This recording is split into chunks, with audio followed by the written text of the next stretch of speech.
हळद रुसली कुंकू हसले या मालिकेच्या पुढील काही येणाऱ्या भागांमध्ये आपल्याला जबरदस्त असे ट्विस्ट पाहायला मिळणार आहेत आणि ते आता आपल्या आजच्या या व्हिडिओमध्ये जाणून घेणार आहोत.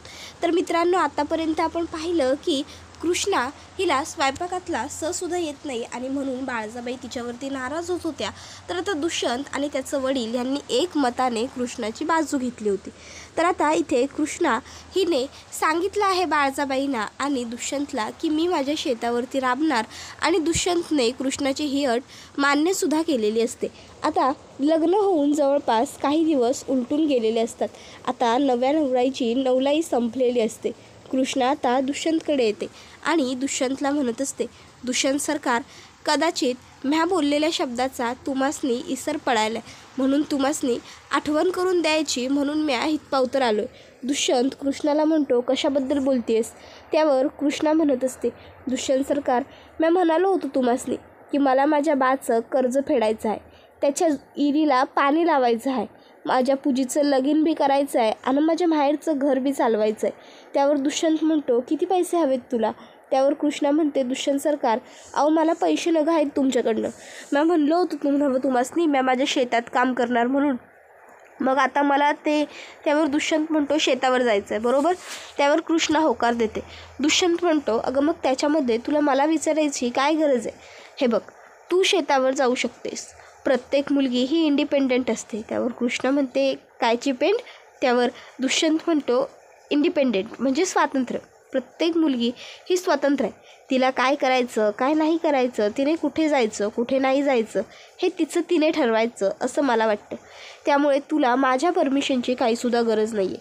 शेत तुझं आहे, जाणार तू आहेस, कष्ट तू करणार आहेस. जर तुझी तयारी आहे तर तू जाऊ शकतेस, यू कॅन बी. त्यावर कृष्णा म्हणते, आणि बाळजाबाई? त्यावर दुष्यंत तिला सांगतो की यू डोंट वरी, आईजवळ काय बोलायचं आहे ते मी बघून घेईन, तू जा आणि तुझं काम कर. त्याबरोबर पुढे तो कृष्णाला असंही सांगतो, आणि हो, स्वतःची सुद्धा काळजी घे, पाऊस वगैरे खूप पडतो, आजचा दिवस जर गेली नसतीस तर. त्यावर कृष्णा सांगते, अहो नाही, आज जा लागल, मूठ टाकायची आहे ना शेतात, पावसातनं काम केलेलं चांगलं असते. मग आता कृष्णा असं म्हणते तर दुष्यंत म्हणतो, ओके ठीक आहे, तुला तुझ्या कामाची जास्त चांगली माहिती असेल, तू ये. त्याबरोबर आता शेतावर जायला मिळणार त्यामुळे कृष्णा खूपच जास्त खुश असते. मनातल्या मनात ती दुष्यंतचे खूप आभार व्यक्त करत असते. ती म्हणत असते, खरंच दुष्यंत सरकार किती पुढारलेल्या विचाराचे आहेत, त्यांनी मला अडकवलं बी नाही, ताबडतोब एका शब्दावर जा म्हणले आणि शब्द बी नाही फिरवले. दुष्यंत म्हणत असतो, कसला विचार करतेस, निघतेस ना तू? त्यावर कृष्णा म्हणते, भाई निघतोय की, आणि लगेचच ती तिकडनं निघून जाते. त्याबरोबर आता बाळजाबाईंना कळतं की कृष्णा ही शेतावरती जायला निघाली. आता हे ऐकून बाळजाबाईंना खूपच जास्त राग येतो. बाळजाबाई कृष्णाला म्हणत असतात की आज पावतर रांगडे पटलांची एक विसून बाहेर जाऊन कमवून घरात आलेली नाही. तू बाहेर जाणार हे ठीक आहे, पर कमवाय जाणार आणि ते बी शेतात राबून, हे आमासनी मंजूर नाही. रांगडे पटलांच्या एकुलत्या एका सुनेनं हे समज नाही करायचं. तुला जे काय पैसे पाहिजे, जितके पैसे पाहिजे तितके तू मला सांग, असे फेकतो तुझ्या मोरं, पर काय बी झालं तरी तू घराच्या बाहेर पडायचं नाहीस आणि शेतीच्या कामासाठी तर नाहीच नाही. एक वेळेस तुला वाटलं म्हणून बाहेरनं फिरून आलीस तर ठीक आहे. अगं रांगडे पाटलांचं नाव जे आज पावतर मी एवढं प्रेमानं जतन करत आलो आहे, ते काय तुला असं एका दिवसात मातीमोल करून द्यायला वय? हे बघ, काय बी झालं तरी तू तुझ्या वावरात जायचं नाहीस, काम करायचं नाहीस. राहिला प्रश्न तुझ्या आईबाचा, तर हे बघ, तुझा बा आता मेला, त्यामुळं त्याचं सपान पुरं झालं काय आणि अर्धवट राहिलं काय, त्यानं काय बी फरक पडायचा नाही. आणि तुझ्या बहिणींचा आणि तुझ्या आईचा प्रश्न राहिला तर ज्यानं चोच दिली आहे त्यानं चारा बी दिला आहे. आणि तसं बी तुझ्या बहिणीला मुंबईच्या शहरात नोकरी आहे ना, व ती तिकडनं आणल पैका, तुला जायची गरज नाही. कृष्णा बाळजाबाईंना समजावायला जात असते, इतक्यात बाळजाबाई कृष्णावरती ओरडतात. आता हा आवाज ऐकून दुष्यंत खाली येतो आणि दुष्यंत हा आता कृष्णाला आणि बाळजाबाईंना एकमेकीच्या समोर बघतो. त्याच्या लक्षात येतं की कृष्णा खूपच जास्त बावरली आहे. मग दुष्यंत आता स्वतःहूनच पुढे सरसावतो आणि आईला काय झालं विचारतो. बाळजाबाई दुष्यंतला सांगतात की कृष्णा घराबाहेर जाऊन काम करणार असं म्हणायला. त्यावर दुष्यंत म्हणतो, हा मग यात चुकीचं काय, मीच तिला परमिशन दिली आहे. कृष्णा, तिला शेतावरती जाऊन काम करायचं आहे, कष्ट करायचे आहेत, तर काय हरकत आहे, जाऊ देत ना तिला. कृष्णा, तुला जायचं आहे ना, तू जा, माझी काहीसुद्धा हरकत नाही आहे. त्यावर बाळजाबाई मात्र हरकत व्यक्त करत असतात. कृष्णा म्हणते, जर बाळजाबाईसने आवडलं नाही तर मग म्या कशी? त्यावर दुष्यंत म्हणतो, मी सांगितलं ना तुला, तू जा. मग कृष्णा म्हणते, ठीक आहे, जसं म्हणाल तुम्ही तसंच होईल बघा भुंगाट पाहुणं. आणि बाळजाबाई, आधी तुम्हीच म्हणालात की पती परमेश्वर असतोय, तो सांगेल ते समजा ऐकायचं म्हणून. मग आता मी दुष्यंत सरकारांचं समजा ऐकणं गरजेचं आहे ना. मग आता कृष्णा ही तिकडनं शेतावरती गेलेली असते.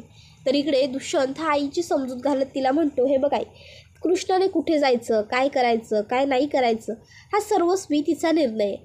मला अजिबात वाटत नाही की आपण आपली मतं तिच्यावरती लादायला हवी. अगं, ती एका सर्वसामान्य घरातली मुलगी आहे. पैसा, अडका, घर, जमीन, जुमला या सर्व गोष्टींची तिला अजिबात हाव नाही आहे. ती खरोखर खूप चांगली आहे आणि त्यामुळे मला तिला उगाच खोट्या गोष्टींमध्ये अडकवायचं सुद्धा नाही आहे. सोन्याचा जरी असला तरी पिंजरा हा पिंजराच असतो आणि मला तिला पिंजऱ्यात बंद नाही करायची. जाऊ देत ना, करू देत बाहेर काम. हे बघ, रांगडे पाटलांच्या सुनेने शेतात काम केलं, ह्यामुळे रांगडे पाटलांचं नाव कमी नाही व्हायचं, तर उलट वाढेल. आणि कृष्णाचा आपल्याला राजकारणात सुद्धा फायदा होऊ शकतो. कृष्णा बाहेर लोकांबरोबर शेतावर संवाद वगैरे साधन की त्याच्यातनं. त्यावर मग दुष्यंतही थोडा विचार करायला लागतो. तर आता इथे कृष्णा ही शेतावरती आलेली असते आणि आता मस्त डोक्यात कुरळी घालून ती काम करायला सुरुवात करते. तर आता बायका तिला म्हणत असतात की अगं कृष्णे, तुझ्या लग्नाला लगीन होऊन आत्ता कुठं 15 दिवस झाल्यात, तर मग तू शेताव कशा पाय आलीस? त्यावर कृष्णा म्हणत असते, अहो झालं की आता काकू 15 दिवस, संपली नव्हे नवलाई, आता कष्ट कराय न ग वय. बरं जाऊ द्या, गप्पा कुठं मारत बसलोय, चला कामाला लागू आपण समधी. अहो बाळजाबाई लई मोठ्या आणि चांगल्या मनाच्या आहेत. त्यांनी स्वतःहून मला सांगितलं की म्या माझ्या आईला, बाला, बहिणीला सबूत दिला आहे, तर तो सबूत म्या मोडायचा नाही. म्या जाऊन वावरात काम करायचं आणि म्हणून आलो आहे म्या इथं. बाळजाबाईंचा संपूर्ण सपोर्ट आहे बघा मला, खरं बोलायलो आहे म्या. त्यानंतर आता हे ऐकून गावातल्यांना सुद्धा खूप बरं वाटतं. कृष्णाला सगळे म्हणतात की तुला देवासारखं लाख नवरा मिळाला आहे आणि सासू बी अगदी आईप्रमाणे. मग आता कृष्णाच्या चेहऱ्यावरून बाळजाबाई येऊन हात फिरवतात. आता कृष्णाला भीती वाटते, तर बाळजाबाई ह्या कृष्णाला म्हणतात, चालू दे सुनबाई तुमचं काम, आम्ही बी इथूनच चाललो होतो म्हणून म्हणलं तुम्हासनी भेटून जावं. कृष्णा म्हणते, बसा की तुम्ही, आतमध्ये तिकडं माझी झोपडी आहे. त्यावर बाळजाबाई म्हणतात, नाही न गं, आम्हासनी काम आहे. आणि बाळजाबाई तिकडनं निघतात. त्याबरोबर आता इथे कृष्णा ही सुद्धा शेतातलं छान काम बीम करत असते. पाऊस पडत असतो आणि आता कृष्णाच्या लक्षात येतं की खूप पाऊस वाढायला लागला आहे, आपल्याला घरी जायला हवं, नाहीतर उशीर होईल. त्यामुळे कृष्णासुद्धा आता घरी यायला निघते. तर इथे आता कृष्णाला जाऊन बराच वेळ झालेला असतो, जवळपास 8-9 तास जास्त. तरीही अजून कृष्णा घरी आलेली नसते. त्यामुळे मग आता दुष्यंतला टेन्शन येतं की कृष्णा नेमकी गेली तरी गेली कुठे. मग दुष्यंत हा आता विचार करतो की चला आपणच जाऊन आता कृष्णाला बघायला हवं. मग आता लगेचच दुष्यंत हा पटकन उठतो आणि कृष्णाला बघायसाठी म्हणून जात असतो. तर रस्त्याने कृष्णासुद्धा घरी चाललेली असते. घरी जात असताना अचानक तिच्या समोर एक लहान मूल येतं. कृष्णा ही त्या लहान मुलाकडे बघत असते, तर ते लहान मूल पाण्यात उडी मारतं. कृष्णा त्या मुलाच्या मागं पाण्यात उडी मारते. आता ती पाणी दुसरं तिसरं कोणी नसून खूप मोठ्या धरणाचं असते. कृष्णा त्या पोराला वाचवण्यासाठी लई प्रयत्न करत असते. इतक्यात दुष्यंतची गाडी तिकडे येते.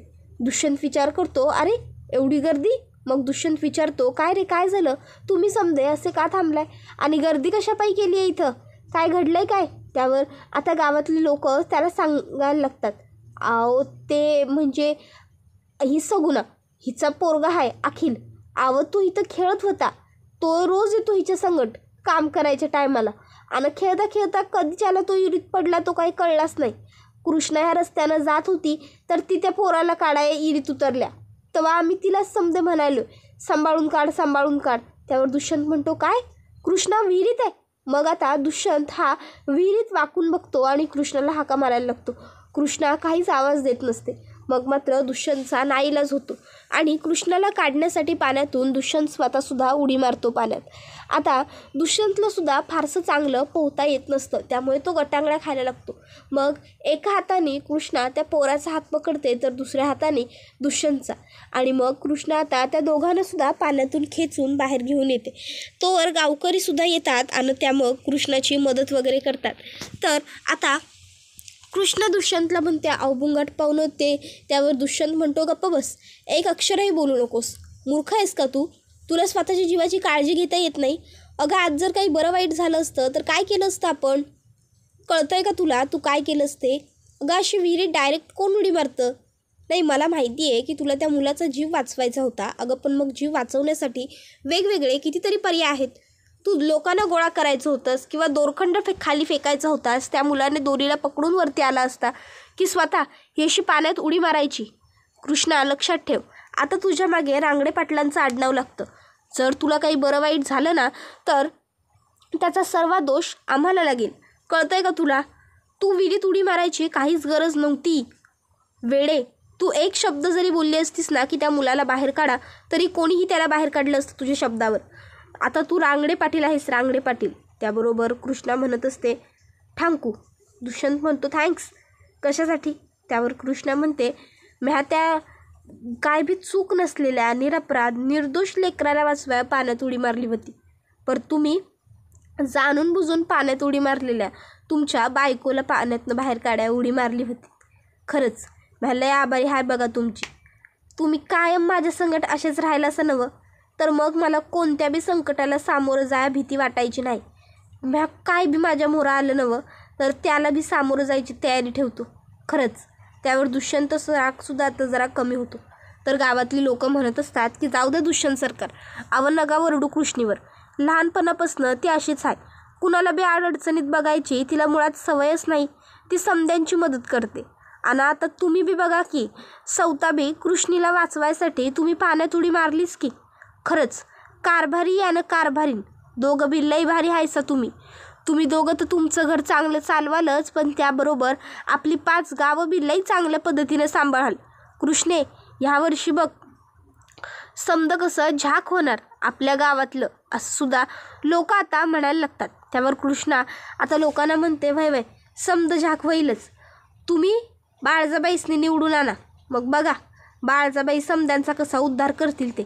त्यावर लगेचच लोक म्हणतात की वय तू काय काळजी करू नगस, आम्ही बाळजाबाईंनीच मत देऊ. आता शेवटी त्यांची सून आहेस तू आणि आमसने खात्री आहे तू गावकऱ्यांचा विचार कायम पहिला करशील ते. आता हे सगळं बाळजाबाई ऐकत असतात आणि बाळजाबाईंना मोबाईलवरती हे सगळं लाईव्ह बघून खूप आनंद होत असतो. तर लोक बाळजाबाईंच्या आनंदावर पाणी फिरत पटकन म्हणतात कृष्णे, अग मग बाळजाबाईंनी ऐवजी तूच उभे राहा की निवडणुकीला, बिनविरोध निवडून येशील तू. अगं समजा लोकांचा केवढा विचार करतेस तू. ह्या लेकराचा बी जीव वाचवलास की आता न विचार करता मागचा मोर्चा. आणि दुष्यंत सरकार बी लई चांगलं आहेत. त्यांनी बी स्वतःच्या जीवाची पर्वा न करता तुला पाण्यातनं बाहेर काढण्यासाठी उडी मारली. खरंच तुम्ही कारभारी आणि कारभारीन दोघं बी अगदी सारख्याला वारखे हायसा बघा. लई भारी, जामच भारी हायसा तुम्ही दोघं बी. मला तर तुमची जोडीच लई भारी वाटत्या. ते म्हणतात नवं लक्ष्मीनारायणाचा जोडा, तसा जोडा आहे बघा तुम्हा दोघांचा. आयुष्यभर तुम्हाला कोणाची बी नजर नग लागा असं सुद्धा लोक म्हणतात. तर आता बाळजाबाईंना जी लोक म्हणालेली असतात की निवडणुकीला बाळजाबाईंऐवजी तुम्ही उभे राहा, ते ऐकून मग मात्र बाळजाबाईंना खूप मोठा धक्का बसलेला असतो. आणि आता त्या चिडतात आणि उठून रागारागात सर्व वस्तुकांची आदळापट करायला लागतात आणि म्हणतात नाही, कसंच हे शक्य नाही, म्याच होणार राजकारणी नाही. त्याबरोबर आता लगेचच अढळराव तिला म्हणतात वय ह्या डावापुरतं तरी तुम्हीच व्हाल, पुढच्या येपासून बघू काय होतंय ते. त्याबरोबर बाळजाबाई म्हणत असतात बाळजाला हरवणारी अजून पावतर ह्या जगावर जन्माला आलेली नाही आणि येणार बी नाही. समजलं नवं तुम्हासनी? दुष्यंत माझ्या तालावरती नसतो, बघायचं आहे तुम्हासनी. म्या एक फोन करतो. आता दुष्यंतचा फोन लागत नसतो, बॅटरी त्याची डेड येत असते. त्याबरोबर आता तो फोन उचलत नसतो. हे बघून बाळजाबाईंना राग येत असतो. तर आता अढळराव म्हणत असतात अहो बायको बरोबर आहे त्याच्या, कशा पाय उचलेल तुमचा फोन, कळत नाही वे तुम्हासनी. मग दुष्यंत कृष्णाला म्हणतो कृष्णा तो मुलगा ठीक आहे ना? त्यावर कृष्णा होकार देते. दुष्यंत म्हणतो चल आपल्याला उशीर होतोय, घरी जायचं आहे. आणि मग दुष्यंत कृष्णाला घेऊन घरी जात असतो. तर कृष्णा पुन्हा गावकऱ्यांना सांगते मत तुमचं बाळजाबाईसनी द्या काय, बाळजाबाई समद्यांच्या भल्याचा विचार करतात बघा. त्याबरोबर हा व्हिडिओ इथेच संपतो. व्हिडिओ आवडला तर व्हिडिओला लाईक करा, चॅनलवर नवीन असाल तर चॅनलला सबस्क्राईब करा आणि बेल आयकॉन आठवणीने प्रेस करा, जेणेकरून तुम्हाला पुढच्या प्रत्येक व्हिडिओचं नोटिफिकेशन मिळत जाईल आणि सर्व व्हिडिओंचा आनंद उत्तम पद्धतीने घेता येत राहील. चला तर मग मित्रांनो, बात वेळ वाया न घालवता आजच्या पुरतं इथेच थांबूया. पुढचा व्हिडिओ येईपर्यंत टाटा बाय बाय. धन्यवाद. Take care all of you.